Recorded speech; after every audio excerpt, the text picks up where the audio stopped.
ఒక్క పైసా ఇయ్యలేదా? ఇట్లా చెప్పుకుంటూ పోతే కాంగ్రెస్ పార్టీని తుని బతుకు జడ ఇదొక పార్టీ ప్రజలను మోసం చేసే పార్టీ. మరీ ముఖ్యంగా బీసీ సోదరులారా, ఎస్సీ ఎస్టీ సోదరులారా, మీ కొంపలు కూడా ముంచిండు.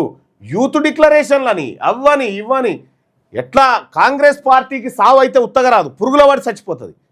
చెప్తా ఉన్నా కదా, ఇంకా ఆడ కూర్చొని చెప్తా ఉన్నాడు బీఆర్ఎస్ పార్టీకి అర్హతనే లేదట. నీకేం అర్హత ఉంది? లొటపీస్ అర్హత.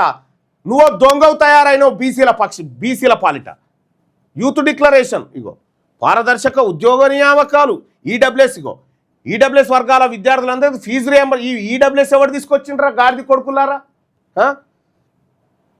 యువ మహిళా సాధికారిత, చెవెళ్ళ ఎస్సీ ఎస్టీ, ఇగో ఎస్సీ రిజర్వేషన్ల పెంపు, ఎస్సీ వర్గీకరణ 18% పెంచుతామన్నారు. ఎస్సీ రిజర్వేషన్ పెంచినానా ఎస్సీ సోదరులారా? అంబేద్కర్ అభయాస్తం కింద ఈ పథకం కింద ఎస్సీ ఎస్టీ కుటుంబాలకు 12 లక్షల ఆర్థిక సాయం చేస్తామన్నాడు. ఒక్క అనా పైసీయలే.